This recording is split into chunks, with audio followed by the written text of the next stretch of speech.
Agora eu convido a professora Graziele Bagenstos para continuar a fala dela, para Boa introduzir tarde a a fala todos e dela. a todas. Obrigada, Pedro. Boa tarde a todos e a todas. Eu aviso que, eventualmente, se tiver alguma movimentação aqui atrás de mim, é em razão dos meus cachorros, que estão aqui em casa. E caso haja alguma interrupção, será por conta disso. Bem, eu agradeço ao Pedro pela passagem da fala. Agradeço o convite do Centro Acadêmico Ciro dos Anjos, do curso de Direito da Unimontes, em Montes Claros, na pessoa, né, do Pedro, que intermediou esse contato. Eu cumprimento também a professora Amanda, que sempre falou com muito carinho de Montes Claros, da universidade, do centro acadêmico. Cumprimento também o professor Gilberto Silva. É uma satisfação compartilhar esse painel com vocês. Bem, a minha fala, ela trará uma categoria que é relativamente nova para nós, pelo menos do curso de Direito aqui da UFSC, que se chama necroliberalismo, que vem trazida ao Brasil pela tradução da entrevista de Mbembe, que foi dada à Folha Press de Washington, é um jornal de Washington, dos Estados Unidos da América, que é quem cunha, né, esse termo e estrutura o que seria necroliberalismo, né, como uma forma de pensar os corpos nessa pandemia. Então, essa temática, esse termo, na verdade, essa forma de pensar e observar esses fenômenos que nós estamos vivenciando hoje, vem a partir de Mbembe. E a minha fala também trará, junto com essa categoria, alguns traçados da minha pesquisa de doutorado em psicologia, em que eu utilizo ferramentais dessa área, especialmente da psicologia social crítica, para a gente pensar o direito e a sociedade atualmente e também nesse momento da pandemia. Assim, eu conduzo a minha participação a um convite inicial a vocês e com algumas sugestões de se pensar de algumas formas novas e outras talvez nem tanto, para a gente entender, tentar compreender o que é que realmente a gente está vivendo e como a gente pode se posicionar diante disso.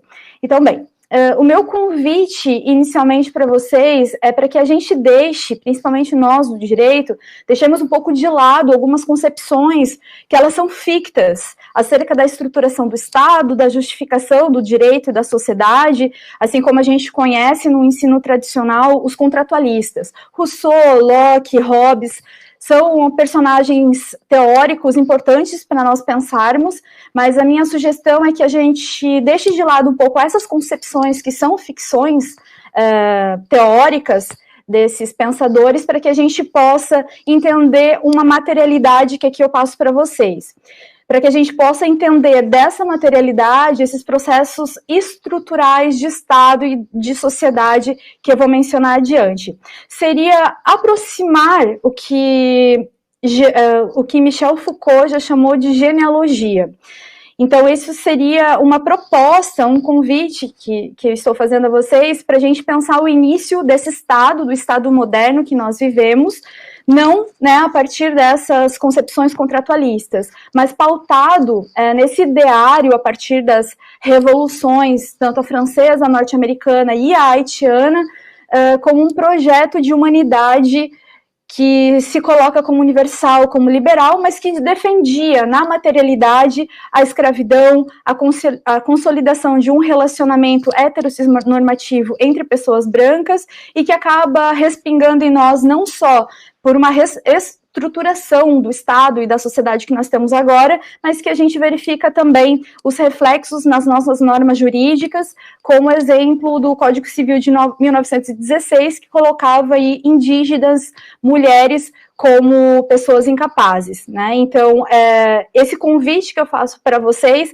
é de verificar a materialidade, o que nós estamos produzindo numa relação de tempo e espaço, considerando que o tempo presente, ele advém de um passado, de várias relações e processos históricos que nos fazem chegar até onde nós estamos.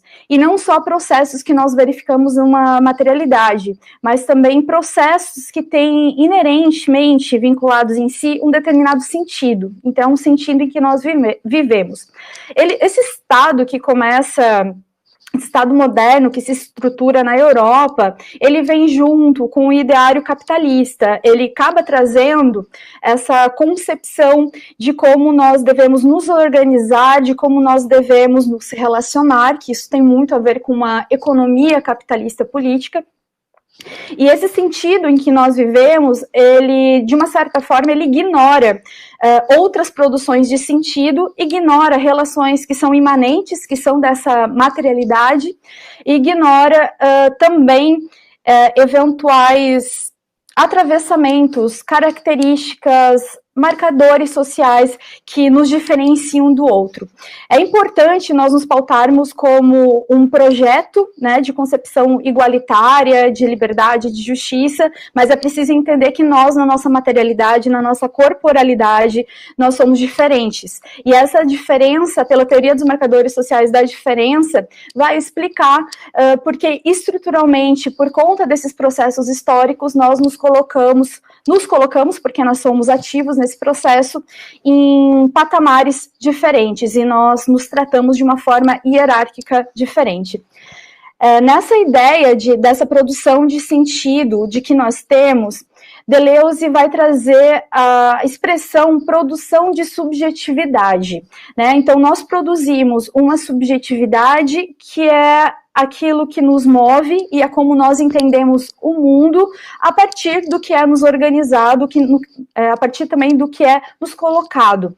E ele vai dizer que essa produção de subjetividade vai ter uma outra qualificação, que é capitalística. Isso significa que não só nós nos organizamos a partir de um determinado sentido pelo capitalismo, né, no nosso exterior, mas que também o nosso inconsciente acaba sendo organizado nesse sentido, como nós nos vemos, como nós vamos nos relacionar com os outros, como nós vamos aceitar ou não o trabalho, e assim por diante.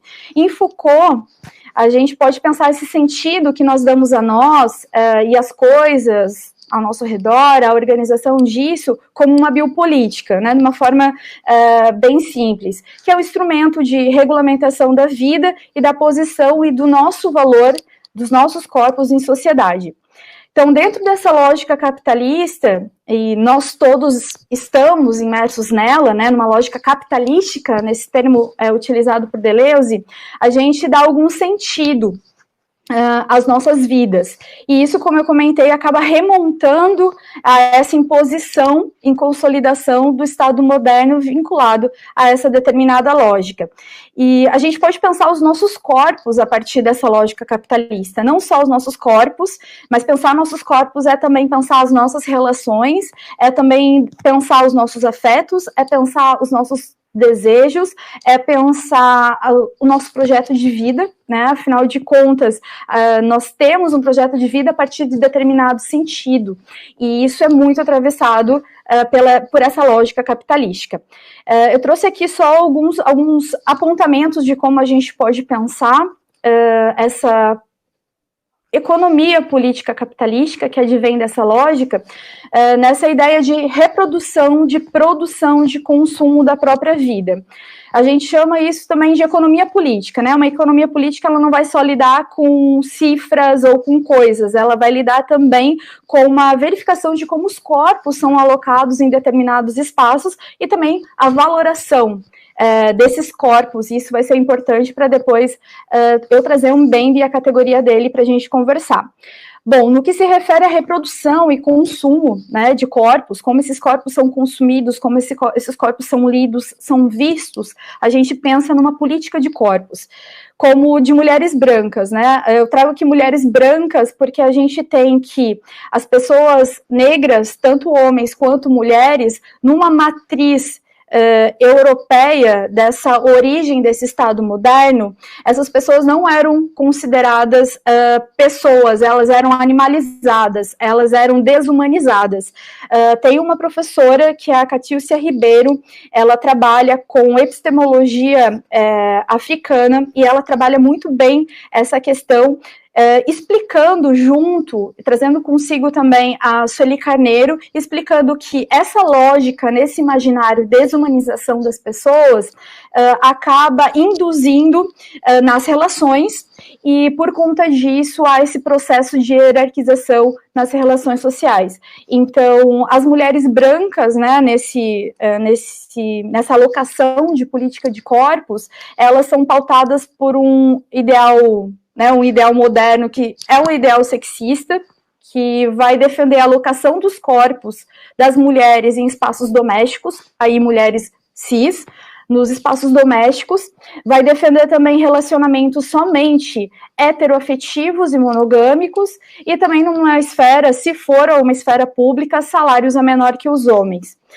Com relação às pessoas negras, isso eu já comentei por conta dessa origem, né, racista do nosso Estado, que se atualiza, né, pelo constante imaginário produzido por essa lógica.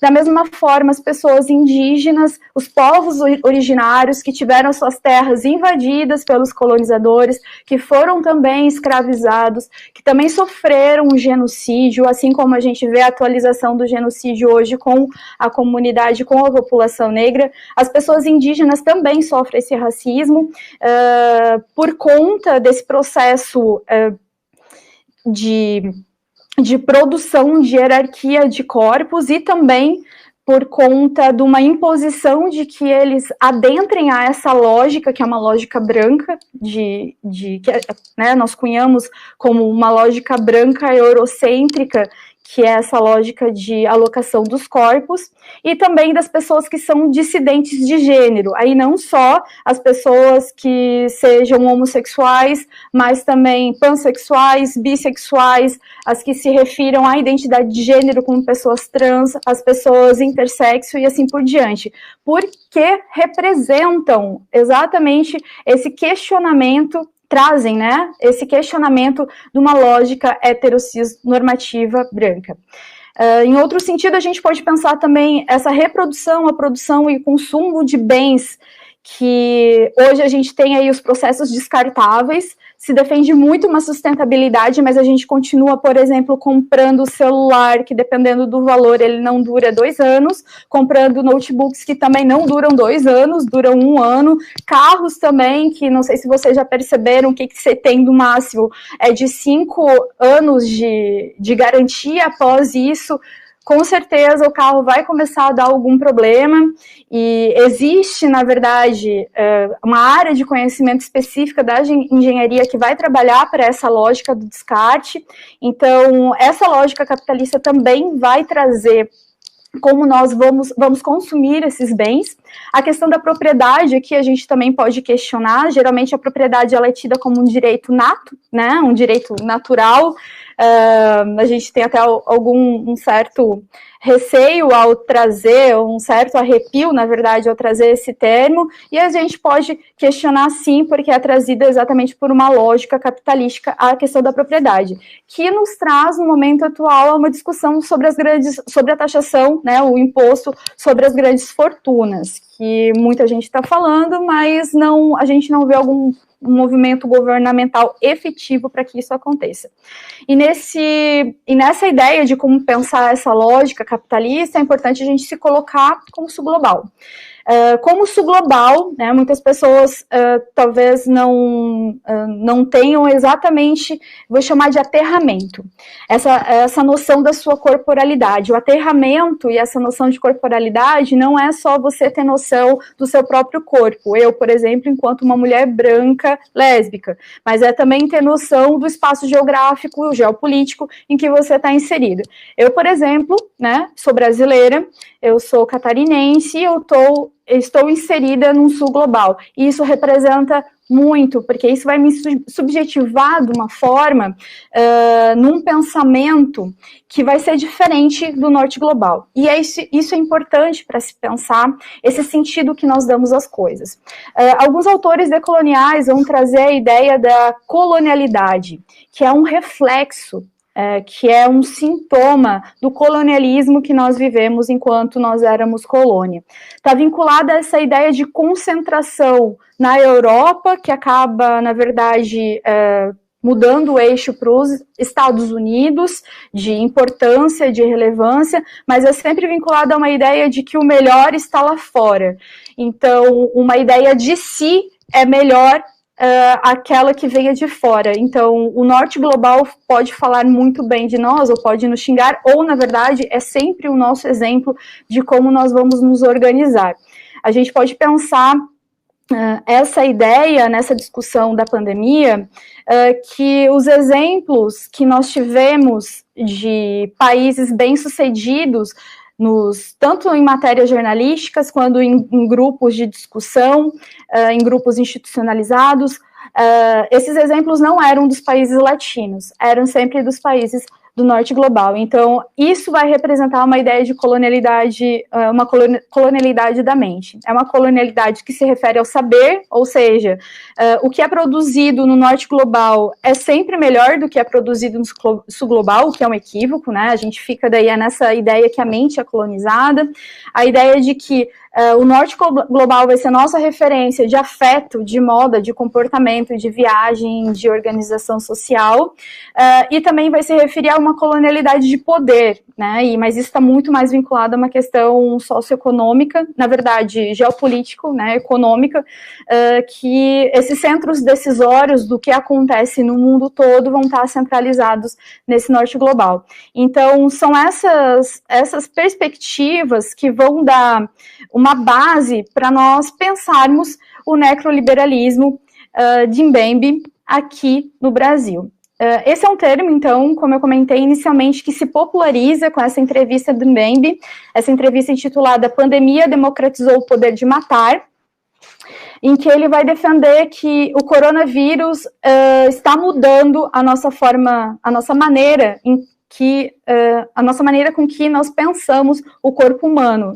Por quê? Porque o corpo humano se tornou uma arma, né? Tem um potencial de matar.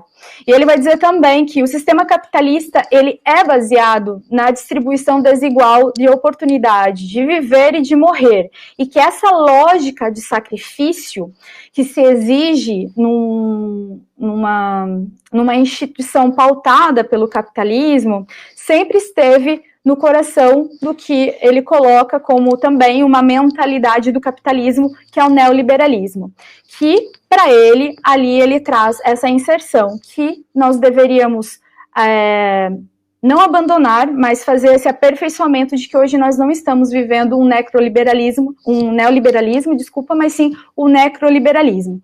E que esse sistema sempre operou com a ideia de que alguém vale mais do que os outros, e quem não tem valor pode ser descartado.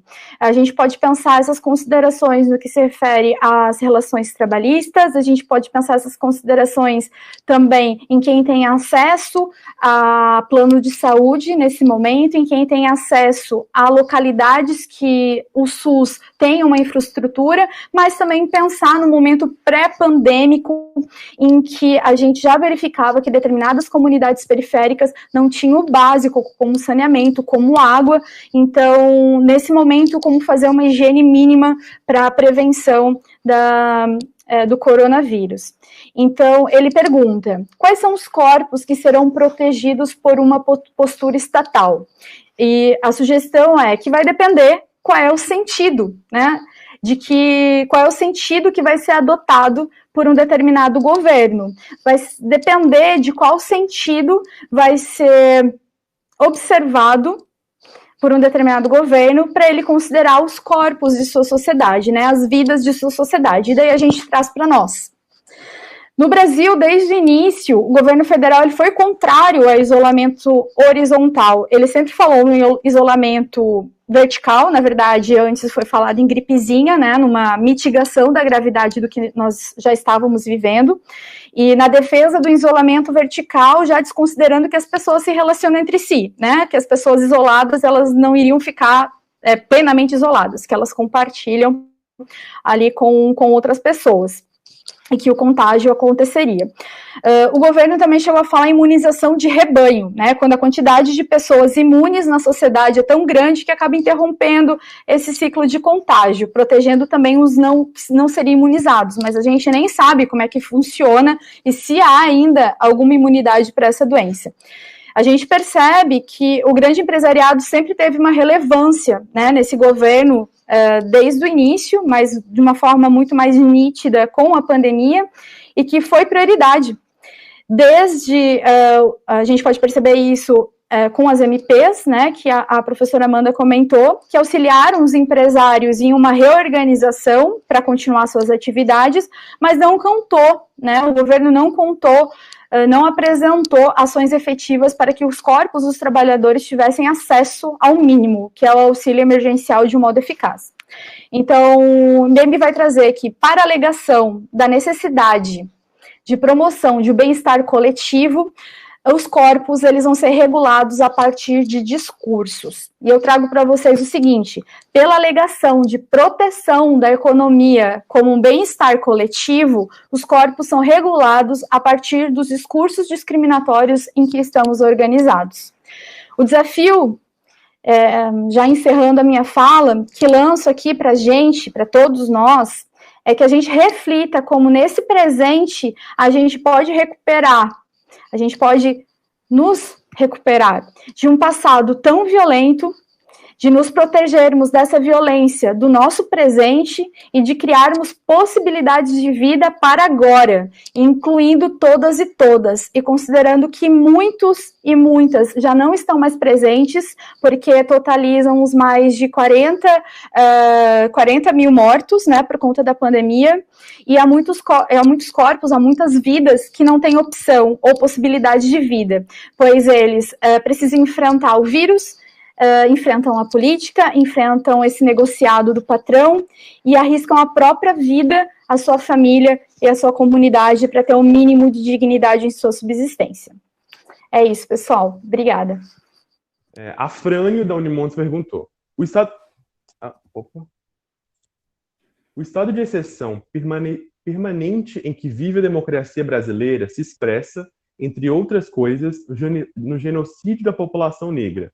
Mais recente, podemos pensar essa condição aliada à política neoliberal no Brasil e nos Estados Unidos, com a eleição de Bolsonaro e Trump, que são marcadamente racistas. De que forma o neoliberalismo conduz a uma política de morte, justificando-se num estado de exceção ao arrepio das garantias e direitos fundamentais que vitima, sobretudo, pessoas negras? Bom, eu acho que é importante a gente pensar de início, né, que a questão de um genocídio e o racismo não é algo que vem com esses governos, né, é algo que é estruturado com o Estado. Por isso, né, até a minha proposta na fala de a gente fazer esse convite de fazer um processo genealógico, né, pela estrutura, pela Constituição, consolidação do Estado moderno que chega até nós. Nessa perspectiva, eu posso trazer algumas contribuições do Bill Hahn, que vai trazer o pensamento da psicopolítica neoliberal, de como o neoliberalismo acaba fomentando isso.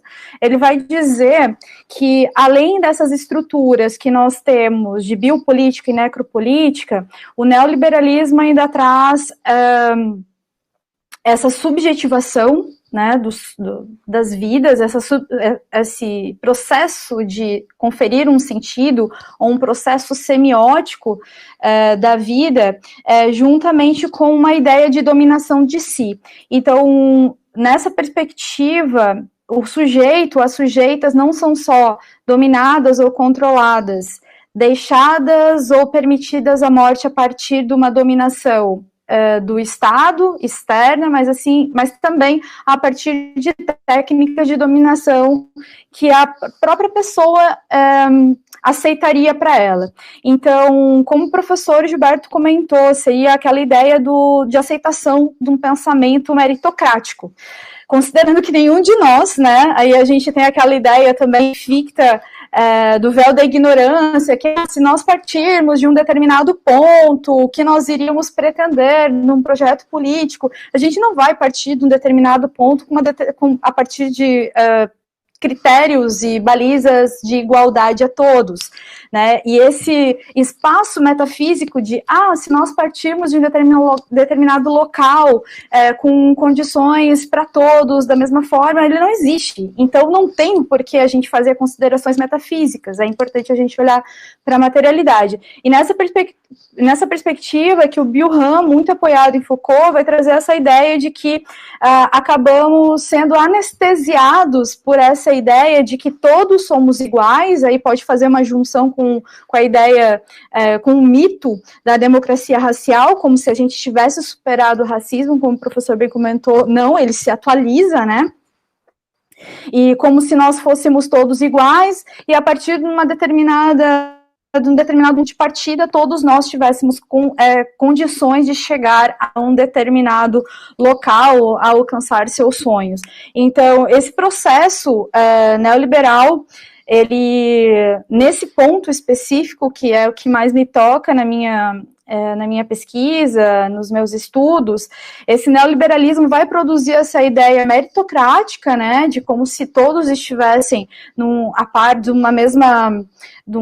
mesmas condições, como se a gente não tivesse processos históricos, como se nós não tivéssemos toda essa estruturação social que respalda essa hierarquia nessas relações, e a partir disso diz, você é igual a todos, você não consegue porque você não tem força de vontade. Daí a gente vê aí muitos processos de coachings, né? A gente tem na psicologia uma crítica muito grande ao coaching. Você consegue, ultrapassa seus limites. Não, existem limites. Existem limites psicológicos, porque existe uma gama de pessoas que já são vulnerabilizadas porque são dissidentes desses discursos hegemônicos, e existem limites também estruturais, né? Então, essa lógica de dizer para a pessoa que ela consegue a todo custo, ela vai causar o que hoje nós temos como as doenças do século, né? Tanto depressão como burnout, em que a pessoa vai ficar numa ideia workaholic de ter que produzir para chegar em determinado local que às vezes não é nem o local que ela quer para a vida dela. Não é nem um local desejado por ela, porque ela fica anestesiada de seus sentimentos, das suas percepções, da sua afetividade, do seu corpo, e só consegue pensar nessa lógica de subjetivação capitalística no que os outros pretendem que ela alcance. Então, aquela ideia de, eu tenho que ter um carro assim porque meu pai quer que eu tenha assim. Uma pessoa bem-sucedida é uma pessoa que tem um escritório que seja todo espelhado a partir do que outros falaram do que seria bem-sucedido. Mas o que é o sucesso, né? Então, a partir dessa lógica neoliberal, a gente vai ter um apagamento dessa estrutura que já é uma estrutura racista que a gente tem no Estado e na sociedade. É isso.